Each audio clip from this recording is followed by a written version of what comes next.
Hi, welcome to the Brief Book Reviews channel, otherwise known as An Old Guy Reviews the Book that he's read this week.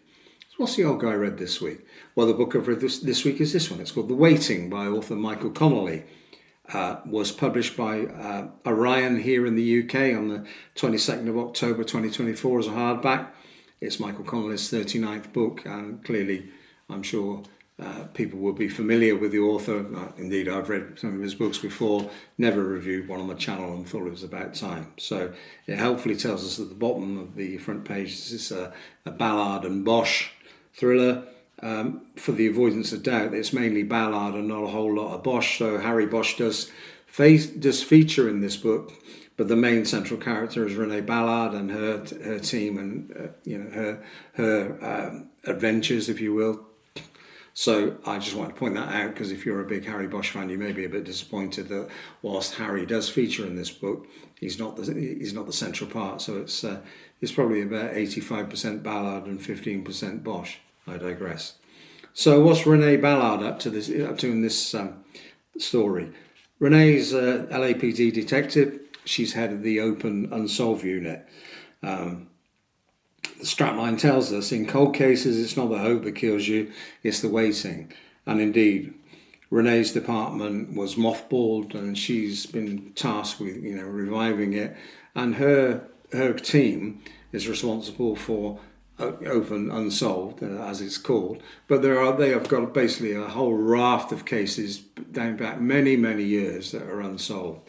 And Renée's doing her best to give people closure on some of these unsolved mysteries. She's the only one carrying a badge. All the rest of the team that she's recruited are volunteers. But she's got a good team. He says, widely checking his notes, got a guy called Tom, who's ex-FBI, a lady called Lilia, who's ex-Vegas Metro, a guy called Paul, who used to work in the DA's office, a lady called Colleen, who's good at genealogy, piecing together online trees, and a guy called Anders, who's a bit of a software genius. So she's got a good team, and as the story progresses, she's approached by Harry's daughter, Maddie Bosch. Maddie works as a beat copper. She wants to get more experience, and it actually turns out that Maddie's got a sort of underlying reason for helping out to Renée, but Renée's happy to have Maddie on the team. And the story kicks off with a DNA sample. There's been a standard arrest, and persons had their DNA taken. That's been matched with a genetic DNA match, if you will, with a serial killer that carried out lots of murders. It's called the pillowcase murders 20 years ago. So they need to double check the DNA matches. They do that and find that the genetic DNA match is to a person who's holding a position of great authority in LA. And Renée and her team need to be really, really careful with this. So that's one story. They're trying to track the pillowcase murder.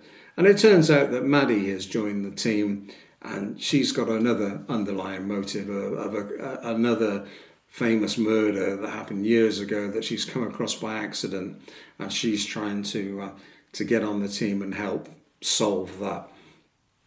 So a couple of murder cases that have been unsolved for many years that are the main thrust of the story, and clearly we're taking down some paths that turn out to be dead ends, and there are some twists and turns. So those are the main two stories. But we also have in the very first part of the book, Renée has her badge and phone stolen while she's out surfing, and that leads to another little much wider problem, that rather than just petty pilfering, which she needs her old mentor Harry Bosch to help with, and that's Harry's involvement. So in a way, we've got three stories going on, all very well written. It's fast paced. As I said, we're taking down a few dead ends, but eventually Renée and her team do get to find the perpetrator. So well written. You feel empathy for Renée Ballard. We hear about her visits to a therapist. We know that she's struggling with patching life and work, and she's also got someone missing in her life as well. Her mother basically dumped her in her early teens, and it turns out her mother's gone back to Hawaii, but there's been a natural disaster in Hawaii, and Renée doesn't know if her mother's alive or dead. So we've got that plot line going through the book. It's a very well written book. I really enjoyed reading it. The actual story is 403 pages, lots of twists and turns, fast-paced, really enjoyable book. I'd give it 7 out of 10 any day of the week. So I think that's it for this week's brief book review. 10/10 till we do it again. Thanks for watching. Bye.